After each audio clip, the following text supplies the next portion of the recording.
इसकी oxidation state मतलब आज तो बड़ा स्टेप्स, कल तो मैंने क्योंकि फर्स्ट क्वेश्चन कराया था 2 स्टेप्स डाले थे, आज स्टेप्स स्किप कर सकती हूँ। तो सीधा निकाल रही हूँ x minus 4 equals to minus 2, इधर जाके क्या हो गया प्लस 4 x इक्वल्स टू 2, निकल के ऊपर कितना चार्ज आ गया बच्चा प्लस 2 चार्ज आ गया। निकल के अगर ऑक्सीडेशन स्टेट प्लस 2 है तो वो क्या होती है electronic configuration argon 18 down number बोलो निकल का 28। तो फिर तुम्हारे पास 2 इलेक्ट्रॉन्स निकालने के बाद क्या बनेगी इलेक्ट्रॉनिक कॉन्फ़िगरेशन सीधी 3d8 डन 4s 0 4 2। तो इसके ऑर्बिटल्स ड्रॉ करने हैं मेरे को।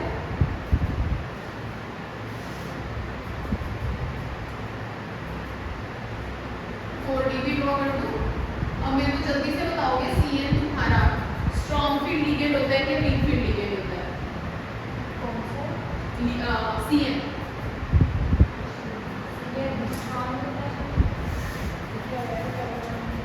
बताओ Cn is a strong field ligand और अ वीक फील्ड लिगेंड।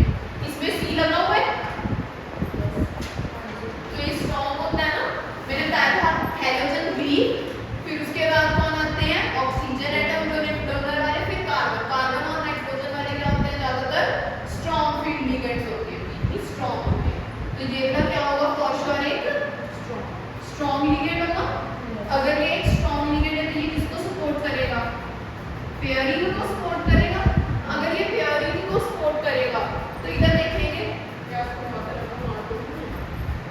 अगर ये पेयरिंग को सपोर्ट करेगा तो ये वाला इलेक्ट्रॉन कहाँ जंप हो जाएगा इधर इधर देखेंगे ये इलेक्ट्रॉन कहाँ जंप हो जाएगा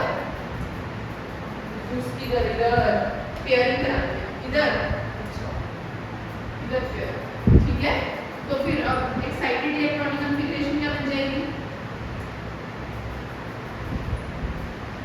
देखेंगे। यहाँ पर 18 की कोई जरूरत नहीं। अब जो 3d8 में लिखा हुआ है 4s 4p 4d ये ड्रॉ करो। मुझे कोई तुमने से बता सकते हैं इनर ऑर्बिटल कॉम्प्लेक्स बनेगा क्या आउटर ऑर्बिटल कॉम्प्लेक्स बनेगा?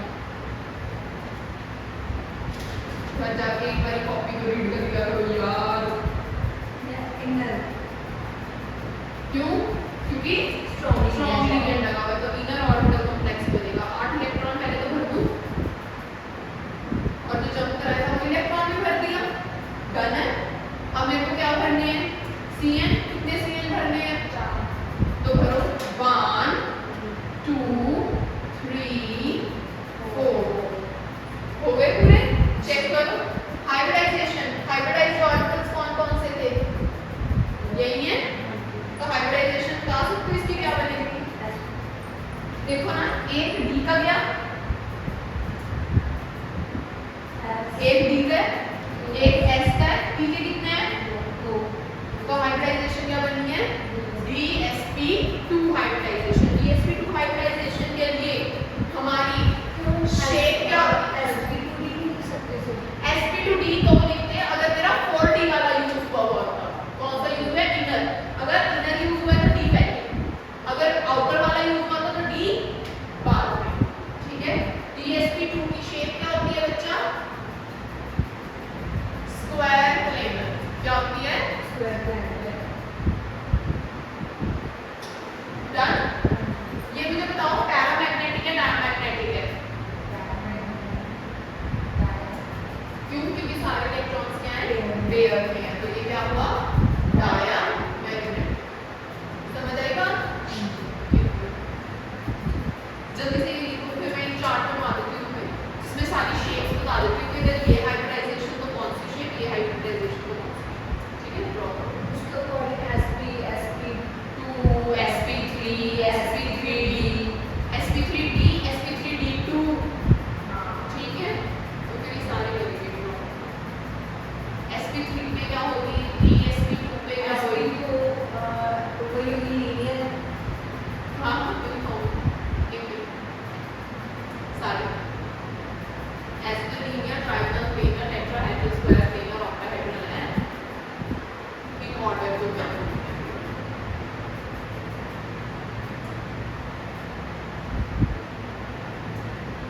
ड्रॉ कर सकते हो क्या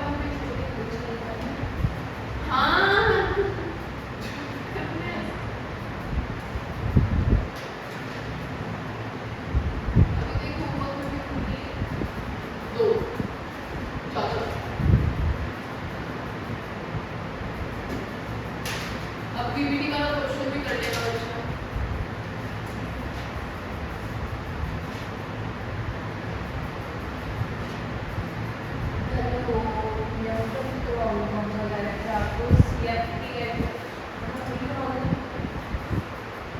अगर तुम्हारे कोई डाउट्स ना आए नहीं है केमिकल काइनेटिक्स में, क्योंकि परसों केमिकल काइनेटिक्स का टेस्ट होगा ना, ऐसे में सब्जेक्टिव हो गया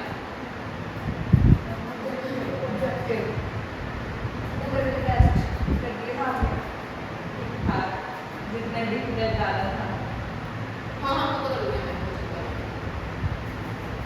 पर 5 क्वेश्चन अभी भी डिफिकल्ट हैं उसमें। मैंने सीखा था क्योंकि क्या बात क्या हो 5 क्यों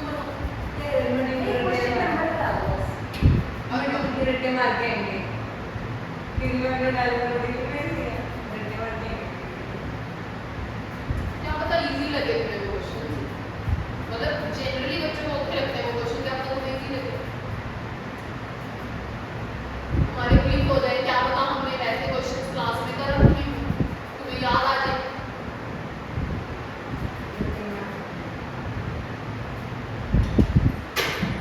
एक बार को चार्ट सा बना दो अपने पास रफ में लिख देगा अगर sp हाइब्रिडाइजेशन आती है तो लीनियर शेप, sp2 पे ट्रायंगल देगा,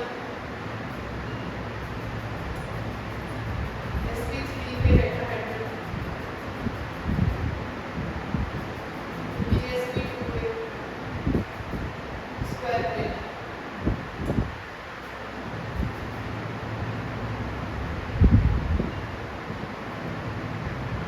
d2 sp3 पे ऑक्टाहेड्रल या d2 sp3 या sp3 d2 ऑक्टाहेड्रल।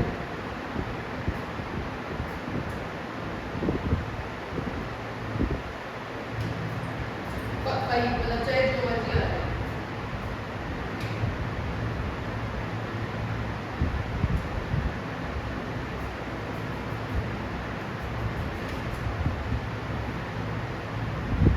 चलो फिर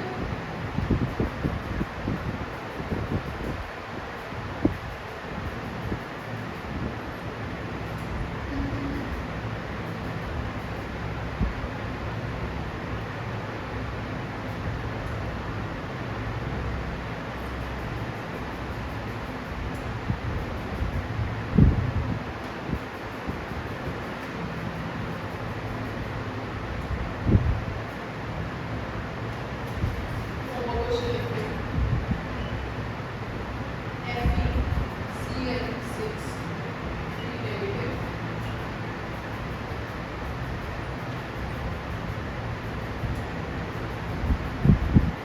CrCO6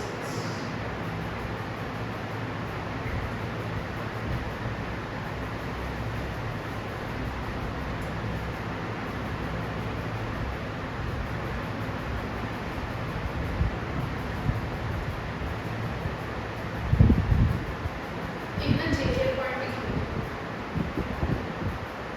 जो JKL पॉइंट एक स्ट्रक्चर और भी बहुत मिलेगी JKL और लिखेंगे ये नीट का क्वेश्चन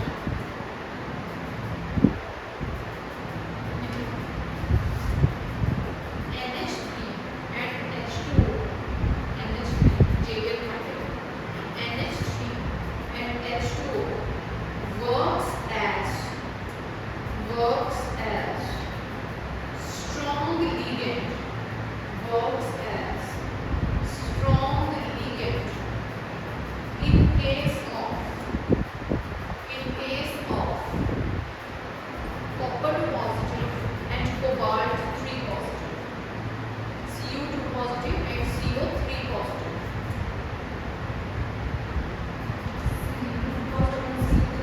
CO3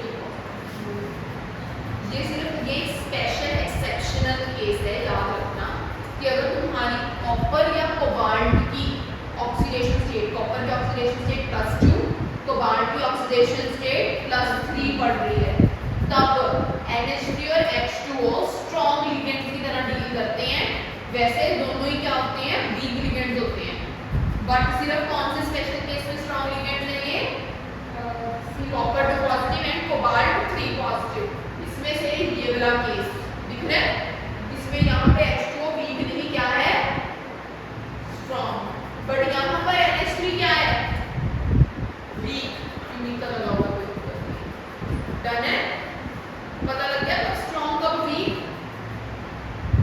डन। JKL के लिए 4 पॉइंट लिखेंगे,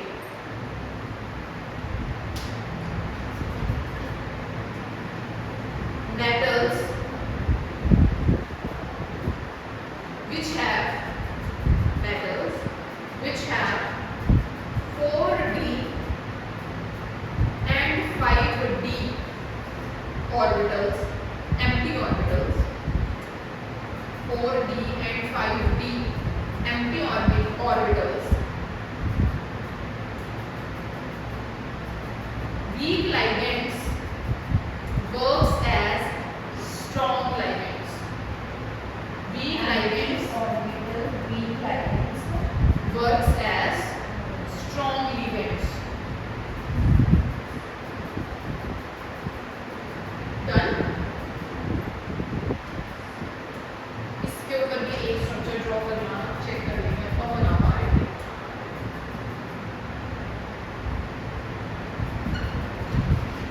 इससे ऊपर कुछ नहीं आ सकता ना जेई में, इससे ज्यादा कंफ्यूज नहीं कर सकते, मैंने पिक कर दिए सारे क्वेश्चन तुम्हारे लिए, जो भी जेई वगैरह में कंफ्यूजिंग क्वेश्चन करते हैं बच्चों को, ये बहुत सारे क्वेश्चन हैं। देखिए कितने हो गए, 1 2 3 4 5 6, ये हर एक कैटेगरी है, कैटेगरी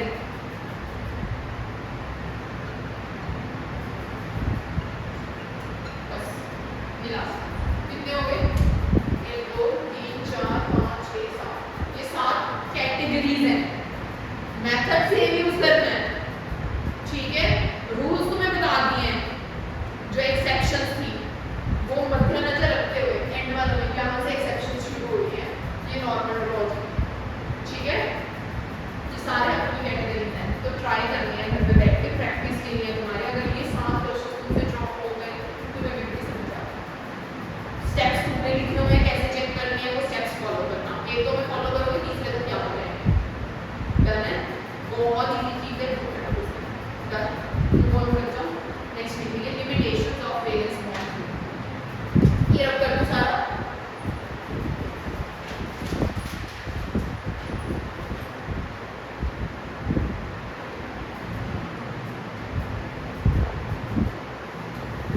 अब बच्चा क्योंकि CFT एक्चुअली क्या हुआ था, वैलेंस बॉन्ड थ्योरी ने बहुत सारी assumptions कंसीडर करी हुई हैं, assumptions समझते हो कि बहुत चीजें assume कर रखी हैं, क्या क्या assume कर रखा है इसने, कि स्ट्रॉन्ग लिगेंड होते होंगे कुछ वीक लिगेंड, कौन किसको स्ट्रॉन्ग कौन किसको वीक है, मैम सबना आना चाहिए हमें, यही है।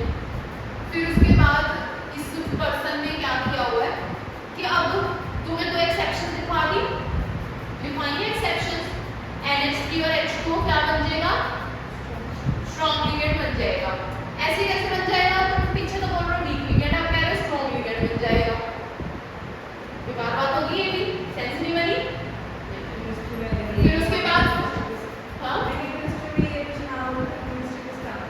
फिर उसके बाद कहते हैं कि अगर किसी के पास 4D और 5D होएगा उसमें वीक लिगेंड स्ट्रॉन्ग लिगेंड, ये क्या बात बनी, बनी कोई सेंस इसकी, जब फिर वीक लिगेंड को वीक लिगेंड क्यों बोल रहे हो, स्ट्रॉन्ग लिगेंड ही बोल रहे हो ना, एग्री करते हो मेरे साथ, तो ये क्या है, assumptions है बेसिकली, कि जो पॉलीगन कर रहे थे, पॉलीगन कर रहे उन्होंने ये चीजें assume कर ली, क्यों, क्योंकि उनका तो स्टेबल स्ट्रक्चर बनाने से मतलब था, स्टेबिलिटी अटेन हो रही है, उन्होंने कहा ओके, बट उसको एक्सप्लेन करना उन्होंने जरूरी नहीं समझा, तो ये इसकी क्या बन गई, लिमिटेशन। अब ये सारी बातें कौन आके कब छाप, बहुत सारे कोऑर्डिनेशन कंपाउंड्स कलरफुल होते हैं, बहुत सारे कोऑर्डिनेशन कंपाउंड्स क्या होते हैं, कलरफुल, तुम अगर कोई भी कोऑर्डिनेशन कंपाउंड देखोगे, कोई क्या होगा, पिंक कलर का, कोई ब्लू कलर का, कोई शाइनी ब्लैक कलर का, कोई नियॉन ग्रीन कलर का, कोई green and dark green colour का, बहुत सुंदर सुंदर कॉम्प्लेक्सेस बनते हैं, जब उनके सॉल्ट देखोगे ना मजा आ जाएगा, चमचमाते से कॉम्प्लेक्स होते हैं, चमकीले कलर होते हैं, ऐसा लगता है कितने चमकीले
द लास्ट इज वो ये भी नहीं एक्सप्लेन किया कर पाया। अगर तुम ये भी तो हाइब्रिडाइजेशन देखे हुए sp3 और dsp2, इसमें भी कितने ऑर्बिटल्स यूज हो रहे हैं? यू नो 3 + 1 4, इसमें भी यू नो 1 2 सॉरी इसमें भी 4। why some have sp3 hybridization, why some have dsp2 hybridization? कि या तो dsp2 ही हो या sp3 ही हो, या तो टेट्राहेड्रल ज्योमेट्री है या स्क्वायर प्लेन ज्योमेट्री है। why there are two geometries prevailing in 4 orbital system? कि जब 4 ऑर्बिटल 4 बॉन्ड बन रहे हैं तो उसमें 2 ज्योमेट्रीज क्यों आ रही है, सिंगल ज्योमेट्री क्यों नहीं आ रही? ठीक है, तो ये बात भी पॉलीनॉमियल एक्सप्लेन नहीं कर पाए। तो ये किया गया है एक्सप्लेन जो मैंने करवाया था, जो भी 6 पॉइंट पोस्टुलेट लिखे हैं ना, वो 6 पोस्टुलेट दिए हैं पॉलीनॉमियल में। ठीक है जी, तो इसी बात पे 6 लिमिटेशंस लिखेंगे पॉलीनॉमियल। 6 ही तो बताइए limitations of limitations of VBT, limitations of VBT, limitation 1, it involves a lot of assumptions, it involves a lot of assumptions. Second, it does not give quantitative interpretation of magnetic data. Quantitative interpretation. It does not explain color exhibit by VBT compounds. It does not explain the colors exhibit by VBT compounds या valence bond theory compounds या complex compounds भी लिख सकते हो इसकी जगह पे सीधा। ठीक है, next 4th point, it does not explain stability of coordination compounds. It does not explain the stability of coordination compounds.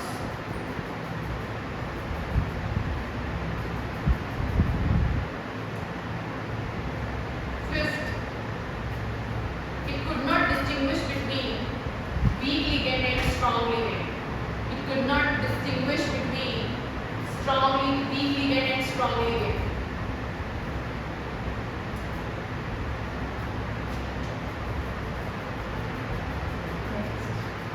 It could not explain